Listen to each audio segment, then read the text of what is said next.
প্রিয় শিক্ষার্থী বন্ধুরা, আমরা এখন বোর্ডে যে সার্কিটটা লক্ষ্য করতে পারছি, এই সার্কিট থেকে আমাকে বের করতে হবে এ এবং বি টার্মিনালের সাপেক্ষে এই সমগ্র সার্কিটের ইকুইভ্যালেন্ট রেজিস্ট্যান্সের মান কত। শিক্ষার্থীরা, প্রথমে আমাদের লক্ষ্য করতে হবে এই সার্কিটের মধ্যে কোথাও সিরিজ প্যারালাল অংশ আছে কিনা, অর্থাৎ সিরিজ বা প্যারালালের নরমাল যে নিয়ম, সেই নিয়ম অনুসারে এটাকে সমাধান করা যায় কিনা। যে অংশটুকু সিরিজ বা প্যারালালের সাপেক্ষে সমাধান করা যাবে বা কাজ করা যাবে, সেই অংশটুকু আমি সিরিজ প্যারালাল কাজ করব। আর যে অংশটুকু মাধ্যমে সিরিজ প্যারালাল সূত্রগুলো অ্যাপ্লাই করা যাবে না, সেখানে আমি স্টার ডেল্টা টেকনিকটা অ্যাপ্লাই করব। তাহলে এখানে লক্ষ্য করো, এই সার্কিটে কোথাও সিরিজ প্যারালাল সূত্র অ্যাপ্লাই করা সম্ভব হচ্ছে না।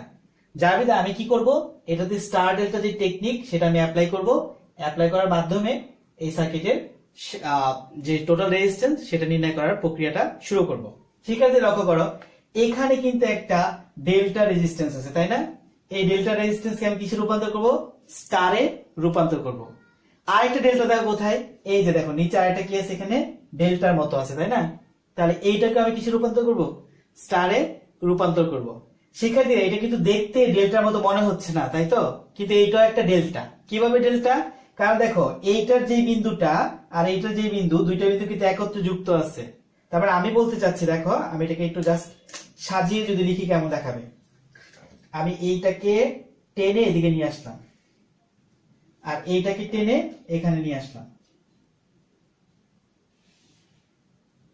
ওকে, তাহলে এই যে এই রেজিস্ট্যান্সটা, এইটাই কিন্তু আমি এখানে দিয়ে দিলাম, এই রেজিস্ট্যান্সের মান। আর এখানে যে রেজিস্ট্যান্সটা সেটাকে আমি দিলাম এখানে। ওকে, তাহলে এখন মানটা কি হলো দেখো, এইটুকু আমি মুছে দিচ্ছি, আবার এখান থেকে এইটুকু মুছে দিচ্ছি।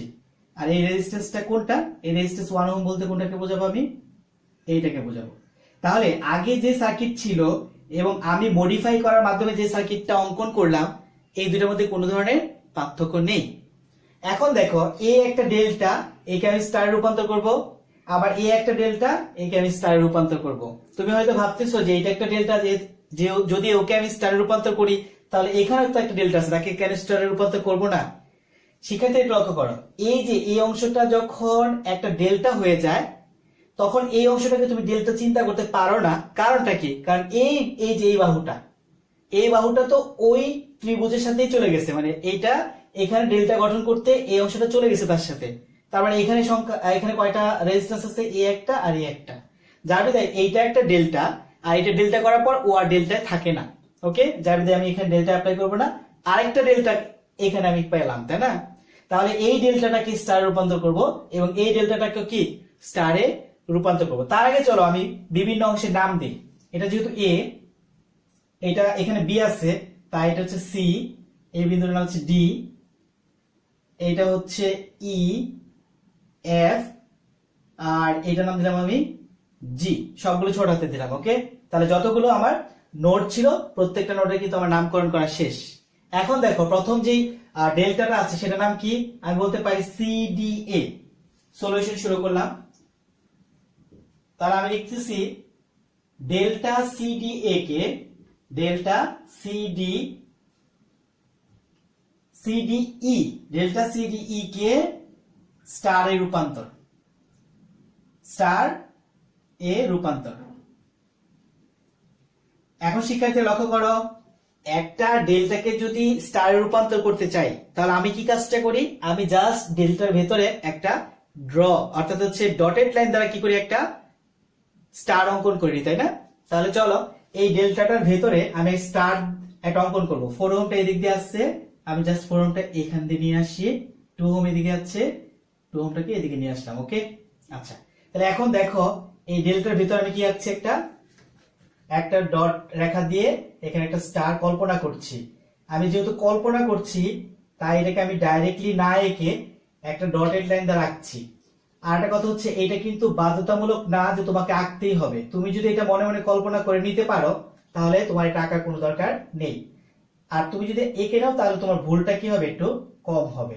ওকে, তাহলে দেখো, এই যে ডেল্টাটা ছিল সিডিই, তাকে স্টারে রূপান্তর করার জন্য আমি এই বিন্দুটাকে লিখলাম হচ্ছে এন, ছোট হাতের এন। ওকে, আবার দেখো এই ডেল্টার ভিতরে আমি কি করবো, এটাকে স্টারে রূপান্তর করবো। 9 ওহমটা আমি উপর দিয়ে নিয়ে নিই, 9 ওহম। তাহলে এখানেও স্টারে রূপান্তর করব। অর্থাৎ একটা কাল্পনিক রেখা ডটেড লাইন দ্বারা আমি মূলত এটাকে দেখাবো। পরীক্ষায় কিন্তু তুমি এত সময় পাবে না যতটা সময় আমি এভাবে করছি। পরীক্ষায় তোমাকে কি করতে হবে, অনেক বেশি চর্চা করার মাধ্যমে তোমরা সহজে এই অঙ্কটা করে ফেলতে পারবে। সর্বোচ্চ সময় পাবে 5 মিনিট। ওকে, তাহলে এই যে দ্বিতীয় অংশটা, দ্বিতীয় যে আরেকটা মিলিত হলো, এইটার নাম দিলাম হচ্ছে এন প্রাইম। এখন এখানে তিনটা রেজিস্ট্যান্স পেলাম আমি। এই যে একটা রেজিস্ট্যান্স, এখানে এই কোণে একটা রেজিস্ট্যান্স থাকবে, আর এইখানে একটা রেজিস্ট্যান্স হবে। ওকে, তাহলে এই রেজিস্ট্যান্সের নাম হচ্ছে R1, এইটার নাম R2, আর এই রেজিস্ট্যান্সের নাম দিলাম আমি R3। কেমন? তাহলে এখানে দেখো কি হবে, এখানে যে তিনটা রেজিস্ট্যান্স আছে তাদের নাম কি হবে। আমি এই প্রথমটার নাম দিচ্ছি হচ্ছে R1 প্রাইম, এই দ্বিতীয়টার নাম, এই পাশেরটার নাম দেব হচ্ছে R2 প্রাইম, আর এই তৃতীয় এই বাহুতে যে রেজিস্ট্যান্স থাকবে তার নাম দিব আমি R3 প্রাইম। ওকে, তাহলে এখন আমার কাজটা কি, এখন আমার কাজটা হচ্ছে R1 R2 R3 বের করা এই ডেল্টার জন্য, আর এই ডেল্টার জন্য R1 প্রাইম R2 প্রাইম এবং R3 প্রাইমের মানটা নির্ণয় করা। R1 নির্ণয় করতে হলে কি করতে হবে, ডেল্টা সংযুক্ত রেজিস্ট্যান্স গুলোকে নিচে যোগ অবস্থায় লিখতে হবে। এই যে 2 4 6 এরা ডেল্টা সংযুক্ত, তাহলে 2 4 6 লিখলাম নিচে।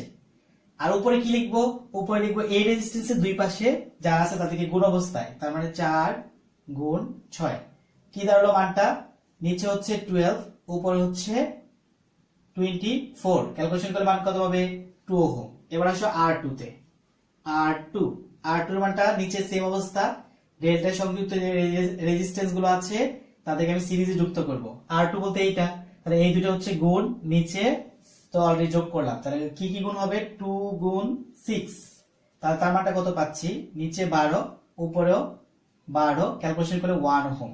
ওকে, এরপর দেখো R3 যখন মানটা বের করবো, R3 ইকুয়ালস টু কি লিখতে পারি, নিচে 2 4 6, আর 2 4 6 নিচে লিখলাম, এটা R3, তাই দুই পাশে রেজিস্ট্যান্স গুলো কি করব, গুণ দিয়ে উপরে লিখবো, তাহলে 4 গুণ 2, ক্যালকুলেশন করে মান আসবে 12, আর উপরে আছে 8, এটা ক্যালকুলেশন করে মান পাবে 0.67 ওহম। ওকে, তাহলে আমি R1 R2 R3 মানটা বের করে ফেলছি। এখন আমার কাজটা হচ্ছে এই R1 R2 R3 মানটা আমি এখানে বসিয়ে দেব। শিক্ষার্থীরা, এখানে দেখো যে ডেল্টাটা ছিল সেই ডেল্টাটা কিন্তু আমি মুছে দিচ্ছি, কারণ ডেল্টার সমতুল্য যে রেজিস্ট্যান্স সেটা কিন্তু আমি স্টারে কনভার্ট করে ফেলছি, তাই এখানে যে ডেল্টা ছিল সেই ডেল্টার ভ্যালুটা এখন আমার কাছে আর নেই, তাই আমি ডেল্টাটাকে এখান থেকে মুছে দিলাম। মুছে দিয়ে সার্কিটটাকে জাস্ট একটু সিম্পল করার চেষ্টা করলাম। ওকে, তাহলে অলরেডি মানগুলো শেষ, আমি এখন মানগুলো বসিয়ে দিই। R1 ছিল 2 ওহম, তার মানে এটা হচ্ছে 2 ওহম, R2 ছিল 1 ওহম, আর R3 মান ছিল 0.67 ওহম। ওকে, তাহলে এই মানটা শেষ। এবার আসলে আমি R1 prime R2 prime R3 প্রাইমের মানটা নির্ণয় করব।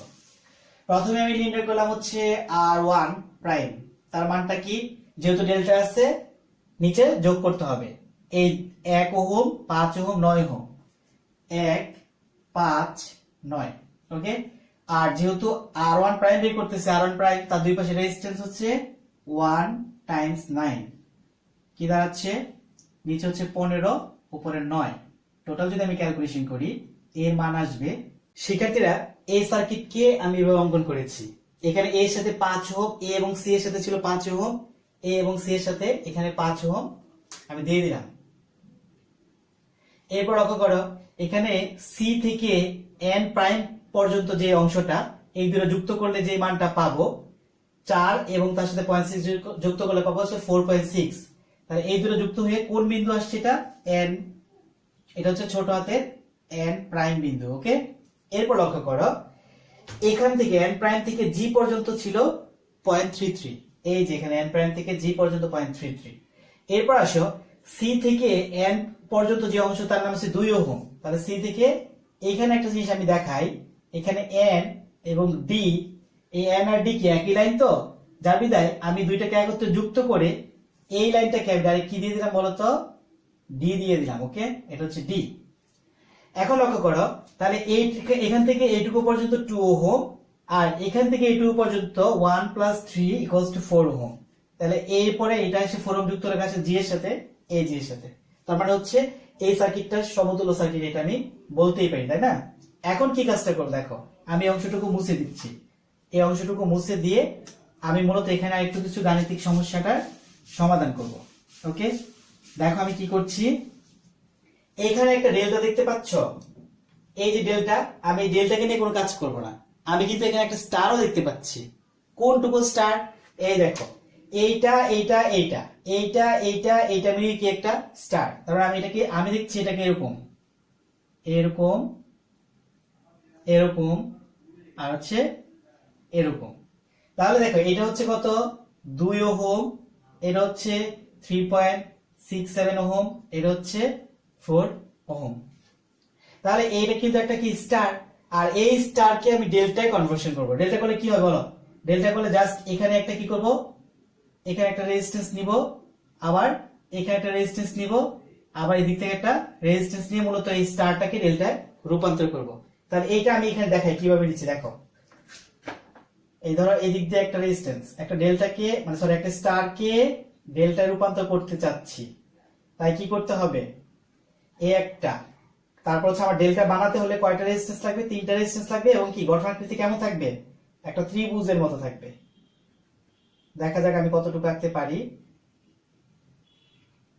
এই এরপর আসে এই দিক থেকে যদি আমি এটাকে টানি, তাহলে কি দাঁড়াচ্ছে?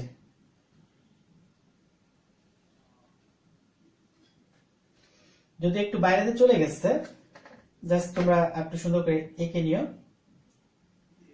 না আঁকলেও চলবে যদি মনে মনে রাখতে পারো। ওকে, তাহলে এইটুকু। তাহলে এই যে স্টার, এ একটা এ একটা এ একটা, তিনটে স্টারকে মূলত আমি কিছু রূপান্তর করছি, ডেল্টা রূপান্তর করছি। শিক্ষার্থীরা, তাহলে এই স্টারকে এইটা এইটা এইটা সব দ্বারা যে স্টার গঠিত হচ্ছে তাকে আমি ডেল্টা রূপান্তর করব। ডেল্টা রূপান্তর করে 3টা রেজিস্ট্যান্স পাবো। তার একটা নাম হচ্ছে এই যে এখানে একটা রেজিস্ট্যান্স পাবো, আর রেজিস্ট্যান্স ধরে নেওয়া হচ্ছে এখানে, একটা রেজিস্ট্যান্স পাবো, আর এখানে একটা রেজিস্ট্যান্স থাকবে, এখানে একটা রেজিস্ট্যান্স পাওয়া যাবে। আমি এই অংশটুকুকে একটু ভিতরের দিকে লিখি, 3.67। ওকে, আর এইটা রেজিস্ট্যান্সটাকে একটু ভিতরে রাখলাম 2 ওহম। ওকে, আর এই যে এই বাহুতে যে রেজিস্ট্যান্সটা সেটা মূলত এখানে আছে, এখানে জায়গা কম তাই আমি এখানেই রাখলাম এটাকে। ফার্স্টে আসো, আমি 3টা রেজিস্ট্যান্সের নাম দিব। এটা নাম দিলাম হচ্ছে এক্স, এটা হচ্ছে ওয়াই, আর এটা হচ্ছে আমার জেড। প্রথমে আসো আমি এক্স এর মান বের করব। এক্স এর মান যদি আমি বের করতে চাই, ফর্মুলাটা কি? ফর্মুলাটা হচ্ছে এই এক্স এর দুই পাশে যে রেজিস্ট্যান্স আছে তাদের সরাসরি যোগ। তার মানে এক্স এর এই পাশে একটা রেজিস্ট্যান্স, তার মান হচ্ছে 2 ওহম, আর এক্স এর এই পাশে একটা রেজিস্ট্যান্স, তার মান 3.67। তারপর কি কাজটা করতে হবে? এই দুইটাকে উপরে গুণ করতে হয়, তাহলে 2 টাইমস 3.67, আর নিচে এই দুইটা বাদে তৃতীয় বাহুতে যে রেজিস্ট্যান্স সেটাকে কি করতে হয়? সেটা দ্বারা ভাগ করতে হয়। ওকে, তাহলে টোটাল যদি তুমি ক্যালকুলেশন করো, এর মানটা পাবে 7.5 ওহম। এবার আসলে আমি ওয়াই এর মানটা ক্যালকুলেশন করব। ওয়াই যে রেজিস্ট্যান্স, তার দুই পাশে রেজিস্ট্যান্সকে সরাসরি যোগ। তাহলে সেক্ষেত্রে ওয়াই হচ্ছে এইখানে, তাহলে এখানে যদি থাকে তার দুই পাশের রেজিস্ট্যান্স, এক পাশের রেজিস্ট্যান্স হচ্ছে এটা, আর এক পাশের রেজিস্ট্যান্স হচ্ছে এইটা। ওকে, তাহলে এইটা এবং এইটা সরাসরি যোগ, তার মানে বলতে পারি 2 যোগ 4 সরাসরি যোগ, তারপর উপরে 2 গুণ 4, আর নিচে এই দুইটা ব্যতীত এই দুইটা এইটা আর এটা ব্যতীত পরবর্তীটা কি আছে? 3.67, নিচে 3.67 দিয়ে ভাগ। টোটাল ক্যালকুলেশন করলে এর মান পাবে 8.18 ওহম। এবার আসো জেড এর মান। জেড ইকুয়ালস টু কি হবে? এই যে জেড, তাহলে জেড হচ্ছে এই রেজিস্ট্যান্সের মাঝে অবস্থিত। তাহলে যোগ করবো এদিকে 3.67 যোগ 4 যোগ উপরে দুটা গুণ করব, 3.67 গুণ 4, আর নিচে হচ্ছে এইটা এবং এইটা বাদে কোনটা? এইখানে যে রেজিস্ট্যান্স ছিল সেটা কত? 2 ওহম। টোটাল ক্যালকুলেশন করলে মান পাবো 15 ওহম। শিক্ষার্থীরা, এখন দেখো আমার কি তাহলে ওই স্টারটার ভ্যালু আছে? যে স্টারকে আমি ডেল্টা রূপান্তর করলাম সেই স্টারের ভ্যালু আমার কাছে নেই, তাই আমি স্টারটাকে দেখো কিভাবে মুছে দিচ্ছি। এই তো স্টারকে এখান থেকে আমি একের পর এক মুছে দিব। এই অংশটাকে মুছে দিলাম প্রথমে, তারপর এই অংশটাকে মুছে দিলাম। ওকে, আর এখানে যে অংশটা, এই যে রেজিস্ট্যান্সটা, এইটুকুকে আমি কি করবো? এখান থেকে মুছে দিব। তারপরে স্টারের সংযুক্ত যে রেজিস্ট্যান্স গুলো ছিল তাদেরকে আমি মুছে দিছি। মুছে দেওয়ার পর আমি এখানে কি মানটা পেলাম, তিনটা মান পেলাম, এক্স ওয়াই জেড। তাহলে এক্স এর মানটা বসাও। এক্স এর মানটা কত, আমি এক্স কে এখন আর না লিখবো, কারণ এক্স এর মানটা ডাইরেক্ট বসাই দিব। এক্স এর মান কত, 7.5, এখানে 7.5 বসিয়ে দিলাম। এরপর ওয়াই এর মান কত, 8.18, 8.18। এরপর জেড এর মানটা কত, জেড এর মান হচ্ছে 15 ওহম। ওকে, এখন শিক্ষার্থীরা লক্ষ্য করো তো সার্কিটটাকে দেখতে কেমন লাগছে। এটা এরকম বাঁকানো না, আমি এটাকে দেখো একবার সোজা করে দিই। এটা এভাবে বাঁকানো না, সেটা যদি এরকম সোজা আসে একই অর্থ বহন করে, তাই না? আচ্ছা, এরপর এটা এরকম বাঁকানো, সেরকম না বাঁকিয়ে এটা যদি আমি সোজা অর্থে এইভাবে টেনে দেখাই, বা এটাকে এইভাবে টেনে নেই, অর্থে একই দেখাচ্ছে। এটা হচ্ছে তার রেজিস্ট্যান্সটা 15 ওহম। এখন কি দেখলাম, আমি এই সার্কিটটাকে আমি আবার নতুন করে অঙ্কন করব। তবে একটা জিনিস আমি এখানে দেখলাম, সেটা হচ্ছে এইটুকুর সাথে এটা কিন্তু কিসে, প্যারালালি সংযুক্ত, তাই না? আচ্ছা, এরপর দেখো এইটুকু কিন্তু দেখো এই বিন্দুটা এখান থেকে এসে এখানে যদি লেগে যায়, ডি বিন্দু দেখো এখান থেকে ধরে যদি আমি এইদিকে নিয়ে আসি, তবে এই 15 ওহম এর সাথে কি হবে, প্যারালালে থাকবে। আর এই মানটা পুরাটা কি এর সাথে এসে যুক্ত হবে। জাস্ট আমি কথা না বলে এটাকে আবার যদি সার্কিট চিত্র নতুন করে অঙ্কন করি, তুমি কি একটু ক্লিয়ার হবে তবে, তাই না? আচ্ছা, তাহলে সার্কিটটা আমি অঙ্কন করি। এই সার্কিটটাকে আমি এইভাবে অঙ্কন করলাম। এখন দেখো মানগুলো কিভাবে বসাই। এখানে 5 ওহম ছিল, এ আর সি এর মধ্যে 5 ওহম কিন্তু এখনো আছে। এখান থেকে লক্ষ্য করো তো, এই বিন্দুটাকে আমি চিন্তা করি, এটা হচ্ছে ডি বিন্দু। সি এর সাথে ডি এসে মিলিত হয়েছে, আর এন প্রাইম আবার কার সাথে মিলিত হয়েছে, ডির সাথে মিলিত হয়েছে। আর এখানে যেহেতু মাঝে কোনো রেজিস্ট্যান্স নাই, তাই আমি ডি কে ধরে টেনে জি এর সাথে নিয়ে আসলাম। তার মানে আমি এখন জি ইকুয়ালস টু ডি, একই বিন্দু বলতে পারি। ওকে, এখানে এখন দেখো এখান থেকে যে ডির সাথে এন প্রাইম, এই যে ডির সাথে যে এন প্রাইম অংশটা ছিল, আমি এটাকে এইভাবে কিন্তু দেখাতে পারতাম, এইভাবে, ঠিক আছে? এই দেখো এই ডিটা এসে কার সাথে, জির সাথে যেহেতু মিলিত হয়েছে, তার মানে এটাকে আমি বলতে পারি এই 15 ওহম এই 3.33 সাথে কি অবস্থায়, প্যারালালে আছে। জাস্ট এটাকে আমি এখানে তো আসলো, একটু সৌন্দর্যের জন্য আমি কি আঁকলাম, এইভাবে আঁকলাম। ওকে, একই কথা বোঝাচ্ছে। তাহলে এটা হচ্ছে 15 ওহম, আর এটা হচ্ছে 0.33 ওহম। এরপর আসো, এখানে সি থেকে ডাইরেক্ট একটা রেজিস্ট্যান্স ডি তে মিলিত হয়েছে, তাহলে এটা হচ্ছে সি আর এটা হচ্ছে ডি। তাহলে ডির সাথে সি থেকে ডি থেকে একটা রেজিস্ট্যান্স আসলো, তার মান কত, 8.18 ওহম। এরপর এখানে দেখো সি থেকে এন প্রাইম, এটা কত ছিল, দুইটা রেজিস্ট্যান্স ছিল এখানে, একটা ছিল 4.60 আর একটার মান কত, 7.5 ওহম। তাহলে এই হচ্ছে পুরো সার্কিটে যে রেজিস্ট্যান্স গুলো ওখানে আমি রিপ্লেস করলাম। তাহলে এইটুকু আমি মুছে দিচ্ছি। এখন আমি পুরো সার্কিটের সমতুল্য রেজিস্ট্যান্স বের করতে পারবো কিভাবে। এই দুইটাকে যদি আমি একসাথে প্যারালাল করি তাহলে একটা হয়ে যাবে, আবার এই দুটাকে যদি প্যারালাল করি তাহলে কি হবে, একটা হয়ে যাবে। ওকে, মানে একটা রেজিস্ট্যান্সে রূপান্তরিত হবে। তার মানে আমি বলতে চাচ্ছি 4.6 প্যারালাল 7.5 ওহম। ওকে, এটা একটা মান পাবো। আবার এখানে দুইটা প্যারালাল আছে, তাদেরকে লিখি 0.33 প্যারালাল 15। তাহলে দুইটা যদি ক্যালকুলেশন করি তাহলে এর আরো একটা মান পাবো। এর মান পাবো 2.85 ওহম, আর এর মান পাবো 0.272 ওহম। ওকে, তাহলে এই দুইটা মান কিন্তু আমি পেয়ে গেলাম। তাহলে এইটাকে আমি কি লিখতে পারি, দুইটা রেজিস্ট্যান্স যেহেতু একটা হয়ে গেছে, তাহলে এই অংশটা আমি মুছে দিই। এই অংশটাকে আমি মুছে দিয়ে আমি ধরলাম এই দুইটা মিলিত হয়ে এইটাই হচ্ছে আমার একটা রেজিস্ট্যান্স, এবং তার মান কত, 2.85। ওকে, এখন দেখো এই দুইটাকে আমি একসাথে রিপ্লেস করার পরে কত মান পেলাম। তাহলে এইটুকুকে আমি কি করলাম, মুছে দিচ্ছি বলতে আমি বুঝাচ্ছি এই দুইটা একটা বানিয়ে ফেললাম, তাই না? তাহলে একটা যদি তৈরি করলাম তখন তার মান আসলে কত, 0.272 ওহম। এখন শিক্ষার্থীরা দেখো তো সার্কিটটাকে কেমন লাগছে। এইটা সিরিজ, এই দুজনের সাথে ও কিন্তু প্যারালাল, তারপর টোটালটার সাথে কিন্তু এ আবার সিরিজ। তাহলে আমি পুরো সার্কিটের রেজিস্ট্যান্স কে একত্রে দেখাবো। তাহলে এটার মান হচ্ছে আর এ বি, অর্থাৎ এ বি বিন্দু সাপেক্ষে রেজিস্ট্যান্স। তাহলে কি এর সাথে কি অবস্থায়, সিরিজে 2.85 সিরিজ 0.272। ওকে, তার সাথে এই পুরাটার সাথে প্যারালাল কে, এই অংশটা প্যারালাল 8.18 টোটালটার সাথে সিরিজ কে 5। তাহলে টোটাল ক্যালকুলেশন যদি করি তাহলে এর মানটা পাবো এইটুকু পাবো হচ্ছে 3.122, তার সাথে প্যারালাল কত 8.18, তার সাথে সিরিজ হচ্ছে 5। এটা ক্যালকুলেশন করলে এই দুইটাকে যদি প্যারালাল আছে না, এই দুটোতে আমি প্যারালাল করি, তারপর তার সাথে 5 যুক্ত করি, এর মান পাবো 7.26 ওহম। তাহলে এটাই হচ্ছে আমার Rab এর মান, আমার এবি টার্মিনালের সাপেক্ষে পুরো সমগ্র সার্কিটের সমতুল্য রেজিস্ট্যান্সের মান। শিক্ষার্থীরা ধন্যবাদ সবাইকে।